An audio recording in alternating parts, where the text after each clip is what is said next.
Hello, hello, hello, everyone. Happy New Year's Eve. Everyone have a happy New Year's tomorrow. Hope everyone is doing fantastic. And I'd just like to thank everybody who stuck with me on a daily basis or as frequently as you could for the last year. I'm glad to be part of your trading and investing journey. And I wish you all the best in the coming new year. Again, I will not be live streaming tomorrow. So this is it. This is it. This wraps up this year. Good morning, John. Good morning, Sterling. Good morning, Patrick. What else do we have? Yeah, say good morning if you're in here so we can acknowledge you. Please do, especially if you're new or newer. Good morning, Heinrich. Good morning, Royal Palms. Good morning, Charles. Oh, well, Charles says hello, everyone. Charles is not in the U.S., so it is not good morning for him. He's already had his good morning. If I remember, Royal Palms. Happy New Year's Eve, Daniel. So, again, lighter crowd today. Good morning, Richard. Thank you, Eric, and thank you for tuning in. I really appreciate everybody here. I really do. It's wonderful. And everybody give a shout out to Sterling for all he does for the channel. He does it out of the goodness of his heart with the news and everything he puts in here. So make sure you shout him out too. A little extra bonus for him on New Year's Eve. So, what are we looking at? Yesterday, we still got the dip buyers coming in, especially after European close on both Friday and yesterday. The Chicago PMI numbers, oh boy, in the toilet yesterday. Chicago's in the toilet. Chicago's in the toilet. 36.9, just wanted to call that out. You still had a bounce in pending home sales. Redbook this morning, decent print in Redbook, 7.1%. And what did you put in here, Sterling? Let's see. Yeah, the economy is.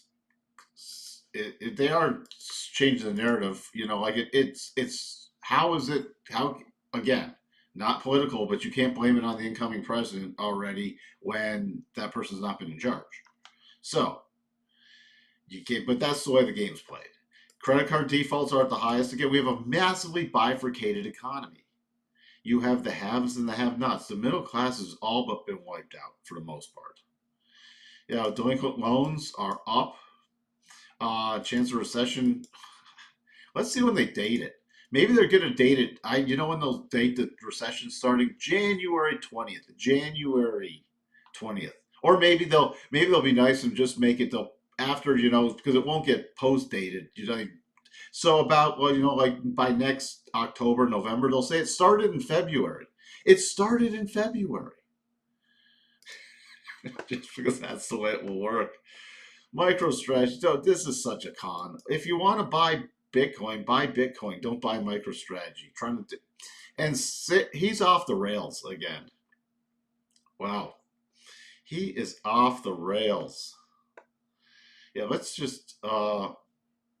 Yeah, thanks for shouting out Sterling, everyone. My name is. Everybody shout out Sterling. Thank you. Okay, so that's enough. That's why we call this a K. Yes, it is a K-shaped economy. All right, we have the Case-Shiller home price month over month. This is back from October, dropping a bit. Year over year, still down from prior. But house price index, all that's in the past. Nothing to talk about. What other numbers we have? We have the Dallas Fed Services Index today. Minor number. It's just end of year for our positioning right now. Everything was green, or pretty much it was blood in the streets yesterday. Everything is green this morning. Now, tomorrow, there is nothing going on. And also on the 9th January, due to former President Jimmy Carter's passing, everything will be closed on the 9th for the stocks. So, I don't know if they'll do limited futures trading yet. I have not seen that, but the stocks are closed. So, when we come back after we all enjoy our nice New Year's Day, we have jobless claims on Thursday. And then Friday with the ISM numbers. But it's still going to be a quiet week. In terms of our heat map, pretty green across the board. All the mega caps are green. Not a ton of red on there. In terms of the groups, we have everything green. So as yesterday, everything was red. Everything's green today. With it looks like the risk on levels with technology, real estate, and consumer cyclical. Fed watch is still at 88% for the pause. There you can also see here. National Day of Mourning for President Jimmy Carter, January 9th. View trading hours. I will have to look at that in a bit. We're still in massive fear mode. Where did you put that else, Sterling? I thought, oh boy, with the underperform. Yeah, Bank of America percent of stocks outperforming the SPX is at all-time low because it's been dragging up by like the top 10. The top 10 are dragging this thing higher. Doesn't mean that every other stock is lower, but this is not a strong rally in terms of breadth. Schiller PE still in the mid 37s. In terms of earnings, remember Thursday when we get back, there's nothing really, and then Friday there's nothing. So there's nothing to worry about in terms of earnings going on. All right, let's take a look here. Let's take a look here. What do we have going on? We have the S&P. Here's the exact things I'm watching. Again, we're still against the 4-hour rotation zone. In terms of the daily, no, it's not a double bottom because it's not reversing enough of a move. The only way today that I can get any moderately bullish, and again, if you don't need to do anything today, this is one of those days you just might as well enjoy. But unless there's a like a buy pattern off support that then follows through above 59.86. 59.86 is my key resistance area. If we break above there, then any bullish trade could go a little higher, back to around 6. 6 is my next level. 59.50 is very key support. 59.50 is very key support right in here. See this 4 candle bottom area on the 4-hour. So that's my very key support. Should we pull back? If that breaks, the next level is 59.26 is a significant level. You can see it spiked down below there, rallied up to that 59.86, came back down, broke through this 59.26, turned it into confirmed resistance before launching through it. And when you have an emotional candle like this, that's what helps you know that this was a significant level. Then it formed as retested by these couple dips below. It retests the 59.86 level, running up, retesting here, and then another emotional candle coming right down that 59.26 with a bounce back to 59.86, and now we set up a little mini trading range. So those are that separate from harmonics. And look at the 59.26 is right at the 75% harmonic, and the 59.86 happens to be right at the 50% harmonic. By the way, on the daily, the S&P did not close below 62.5, so did not get the probability shift yesterday. Good morning, Anissa. Happy New Year to you. So that's, if you're looking to understand another way to pick out levels, this is exactly the kind of stuff I look for. Not just blatant support resistance, and focus on candle bodies and emotional candles that line up and repeatedly line up at key levels and then are verified by future price rejections at those levels. I hope everyone sees what I was trying to show you. If it doesn't make sense, let me know. Because then you use that and then we get clusters. We get clusters with that 75% harmonic and the 50% harmonic. So those are my key support resistance. And those are the levels I'll watch for breakouts or breakdowns. All right, what's a little teaching moment for the end of the year? NASDAQ. NASDAQ happened to close just below the 62.5 yesterday. So the NASDAQ technically shifted the probabilities of just a retest of potentially the lows of Friday the 20th. Does not have to happen today.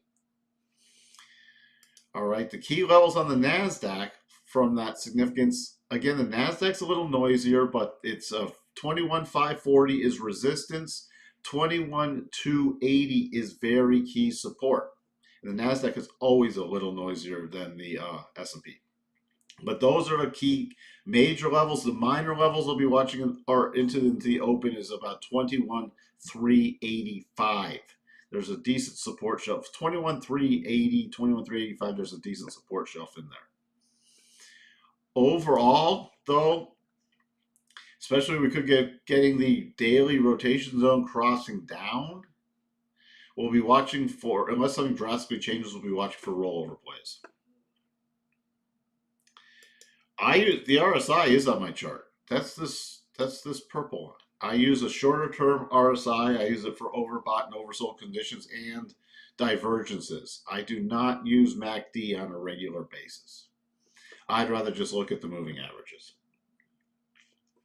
and see when they're narrowing and when they're widening. The Dow, we do have a potential double bottom. Again, probably by the time this would be triggered, they would be out of the way of the rotation zone. It may never trigger because the Dow is still incredibly weak. But we do have a potential a double bottom there. So keep that in mind. Support shelf going in the open is at 42.9. Resistance is 43.1. Those are the two key levels. To trigger the double, and not for today unless something weird, extremely weird would be to happen, well, you need to close about 43.746. So keep that in mind moving forward. It is against the rotation zone, and I'm still watching for the Dow to reconnect with the 200 simple.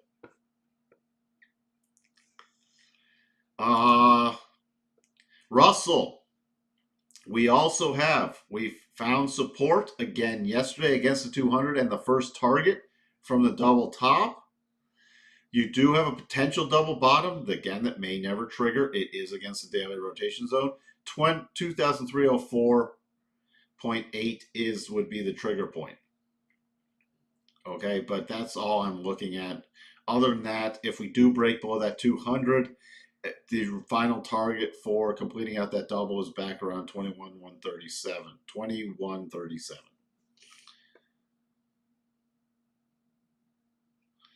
Could I elaborate a bit more on what I mean when they're narrowing and widening? So MACD is moving average convergence divergence. Well, so you see here how we got the first cross. So I know that would be MACD crossing above the zero line. And then you see how they're widening. So they're pulling apart faster. Here they're converging. There they're widening again. But this widening was not as much as this widening. So technically, if you're gonna, I can visualize a MACD in my head. This would be a lower peak than this one, potentially. So we had a little divergence. So I'm going to watch. When they're widening, you're getting acceleration. When they're narrowing, you're getting consolidation. Then the same thing. We had a little widening here, a little narrowing, but again, the rotation zone's still down. So as I said, on the short term, we're in bearish mode unless, now bearish mode doesn't mean you can't take buy signals. Bearish mode means I'm favoring sell signals, and I let sell signals run a little more, and on any buy signals, I pay very close attention to resistance. But you see how we're widening again here. We're widening.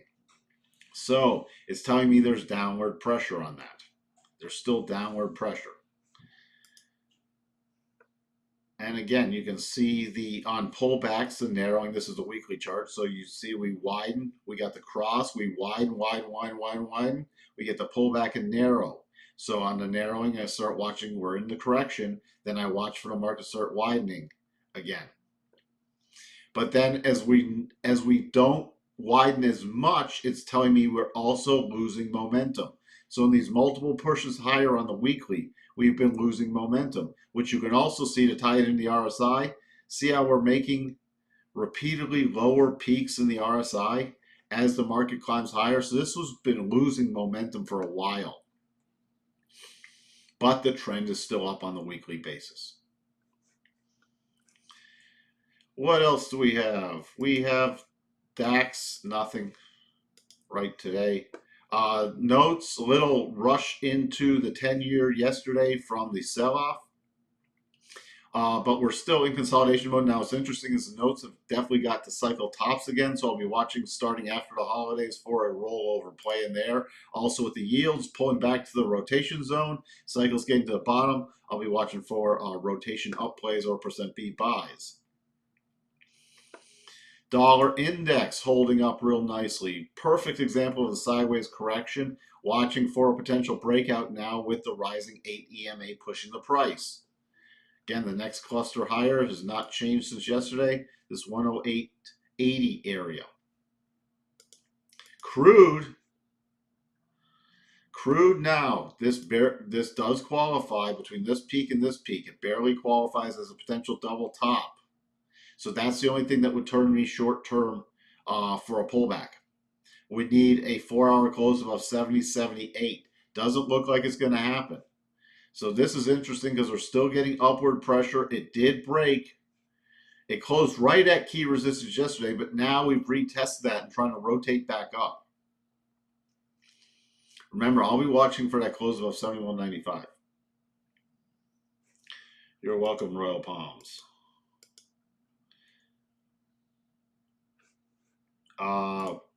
Natty Gas coming back again. We ticked off the 87.5. Well, that's not correct. How did that move? Yeah, it's still in back adjust mode. Hold on. We already ticked that off, so I got to come back here. And there we go. We still, again, ticked off that 87.5. I knew on my other charts that I had set up we did. I'm just watching. We're a very key resistance area. But overall, the massive level, we're still, with yesterday's, we could still see some continued upward pressure on Natty Gas. So I'm watching for pullbacks in Natty Gas for rotation plays or percent B buy plays back up. Gold has not invalidated the double. Okay? It almost came close. It had to trade below 2607.8 yesterday. It got down to 2608.04. So did not hit the 75% harmonic. So the double is still valid. It's just not going anywhere yet. And remember, it was against the daily rotation zone. So those are the lower probability ones. I want to point out, look, silver has a potential double. But unless that triggers, it's completely in potential double territory now. But that's the only thing we had a discussion. Yesterday on silver, we still have the magnet price down to 28,375. The only thing that would change that for me would be if that little mini double triggers. Copper, keep an eye on this. Copper, remember, we have the magnet price of 392. We had a little bounce in the rotation zone, and now we're testing this massive key support area. And we're breaking through it. So, unless something miraculous happens with copper, any rallies will be back into now prior support turned resistance. Coming into a very strong support area on a longer term. So, would I be doing anything? And when I say magnet price, it can easily still go below that. But if you look, this is getting into a massive, and I think we are easily going to test this. We had the lows in October 23. We had the lows in 22 there. I think we're going to probably get down to 372 over the next few weeks. Thank you, Anissa. So, the yen still technically has the double top, spiking into rotation zone, not triggering or even confirming and rotating back up. Still, we have the 159.15 magnet price on the yen. Not much to talk about the euro. It looks like this little mini double, which was against the rotation zones, is going to get it spiked up and then couldn't even sustain something. So that looks like that's one of the ones, again, the lower probability ones that does not work. Spiders, pay attention to 590, 150 area as key resistance on a rally. And if we roll over, watch for the gap fill back to 588.22. And then a support level about 586.30. The Qs on this little close below 62.5, but already ticked off on the Qs, not the futures, but the Qs ticked off the 87.5. So yesterday's low is very key to watch for going into the next few days on the Qs. On any rollover, 515.61 is key support. Resistance, 520.25. The good old Bitcoin, which confirmed the head and shoulders, but did not trigger it. No trigger yet. It is confirmed. So, not much to talk about there. Still going to be watching for a rollover play. What's that going to do? What would that do to MicroStrategy? By the way, here's a great example of a secondary reaction. Okay? So before this, MicroStrategy, which went vertical up.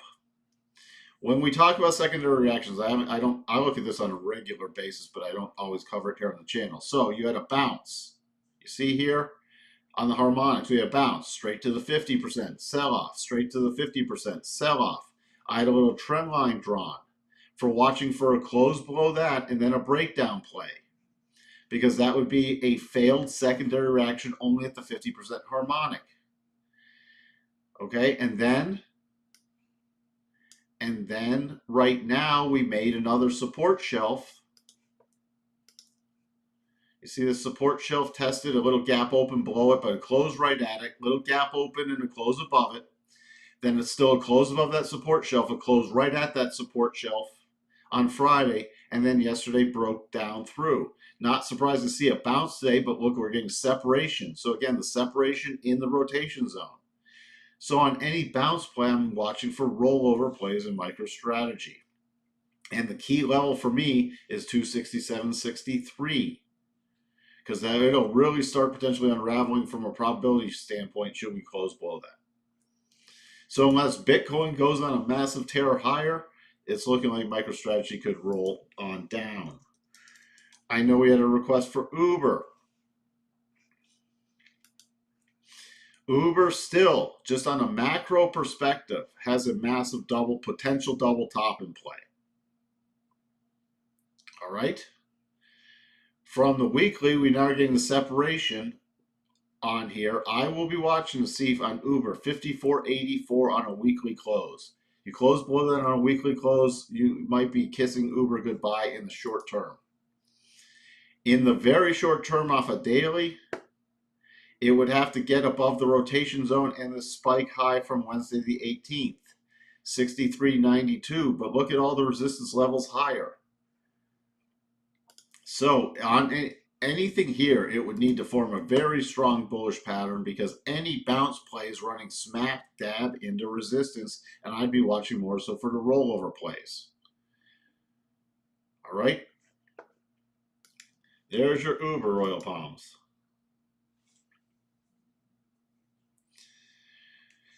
So now it has not triggered that double yet, but you also, one thing to also keep in mind is it has still not filled the gap from Tuesday the 6th, which is still a magnet price.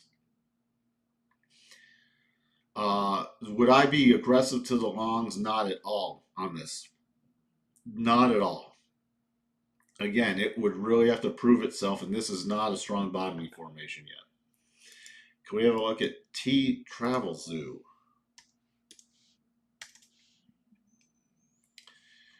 Have I ever looked at Travel Zoo? Well, you have a confirmed double top. You have a confirmed double top to take it back into potentially the weekly rotation zone. Has not triggered. Not triggered yesterday. Confirmed it yesterday, but did not trigger it. So, needs a close below 1919 to trigger it. With a potential full pullback to around 1620. That would also potentially take it below the 50 EMA. So that's the bearish thing. Other than that, you're getting to cycle bottoms depending on how this closes out, if this sets up, I might be watching for a percent B buy on a weekly basis. It's not there yet. But if this gets then a weekly percent B buy back in the rotation zone and rotates up, it could be interesting. It would have to confirm.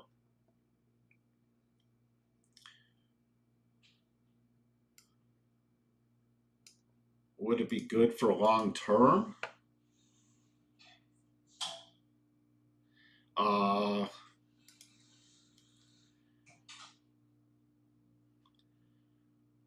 I mean, it might be on a. It's not got a horrible price to earnings. I'd have to do a little more analysis from a fundamental. It looks like it's growing earnings. It's overdone.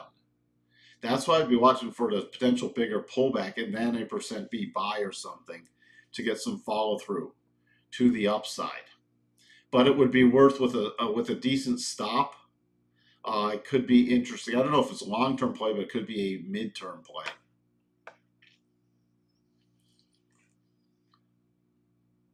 Again, so that's what I look at. XPI is closed below 62.5 to the recent low, and daily is a potential daily double top valid to the second target if it triggers.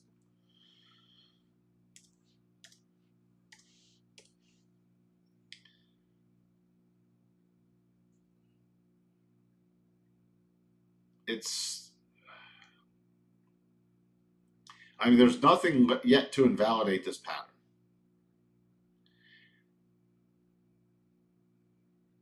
It's not technically invalidated because even though it's right at this little 62.5 from this run up to this run up, the pullback to here does not technically invalidate the pattern.